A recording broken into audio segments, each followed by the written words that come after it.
In this week's Seder Va'yakhel, we are told that when everything was ready for the service to be performed in the Mishkan, and all the walls were up with the crushim, the cedar wood covered with gold, and all of the tapestries surrounded the Mishkan, and all of the various coverings of that ohel, of the Mishkan itself, were in place. And the shulchan was in the Kodesh, and the Mizbeach HaZahav, the golden altar, was in the Kodesh, and the menorah was in the Kodesh. And of course, the luchos would ultimately be found within the Aron Kodesh, the three boxes that were to house that which was the most central part of the entire Mishkan, namely the instructions of HaKadosh Baruch Hu and the Luchos Habris. We're told that when the Kohanim were ready to engage in the service of the Mishkan itself, that they were to approach the kiyar, the wash basin, that was positioned between the Mizbeach HaNechoshes, Mizbeach HaAdama, upon which the sacrifices were brought, and the entrance into the Mishkan itself. And they were to bend down, placing their hands upon their feet, to engage in Kiddush Yadayim V'Raglayim, in the sanctification of their entire torso. Now, obviously, this was not a function of removing any dirt, but rather this was special water housed within the kiyar, by which every person to engage in serving HaKadosh Baruch Hu would prepare himself and sanctify himself.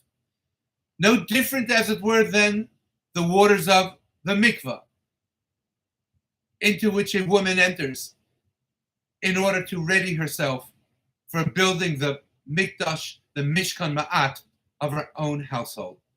And here we know there was a very famous machlokas between none other than Moshe Rabbeinu and HaKadosh Baruch Hu and God himself. And Moshe said to HaKadosh Baruch Hu, the women wish to give these copper mirrors and that I should fashion the kiyar from them, but is it not inappropriate? That which is used for sensual purposes?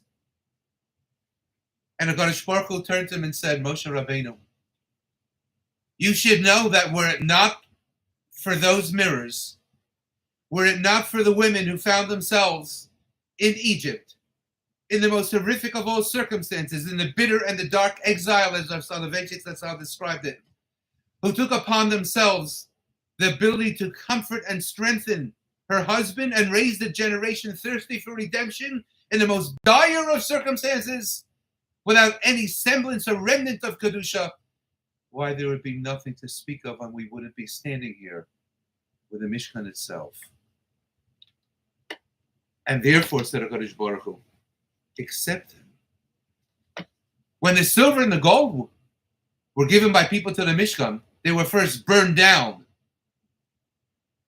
decomposed as it were, and then reassembled as pure silver and pure gold to fashion all of the Klei HaMishkan, all of the vessels in the Mishkan, but not the copper mirrors.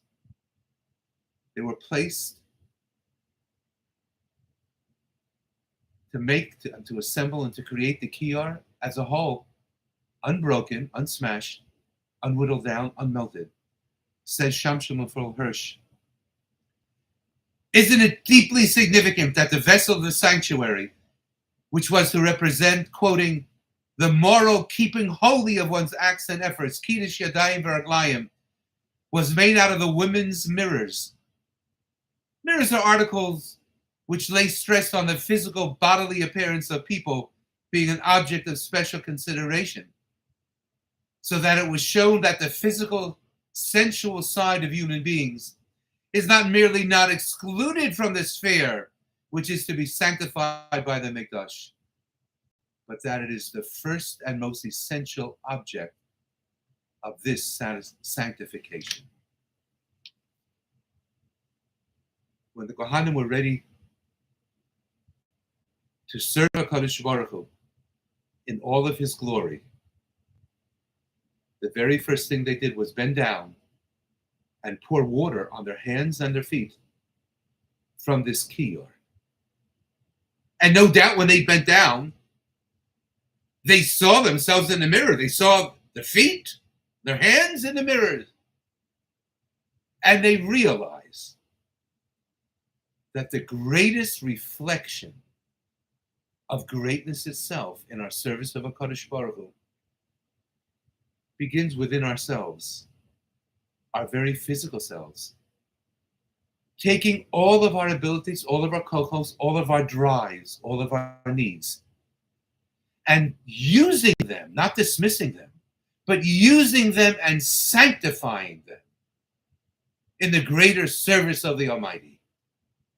And when one does that, why then one can enter the Kodesh, and ultimately the Kohen Gadol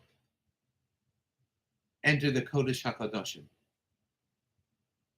Our small mishkanos, our small repositories of HaKadosh Baruch Hu in the sanctuaries of our homes begins with a love expressed between husband and wife, with the sanctification of the physical and the elevation of everything that we do to ultimately serve as a reflection of greatness,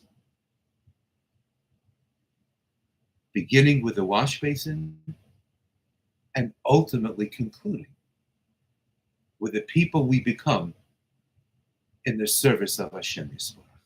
Have a wonderful Shabbos.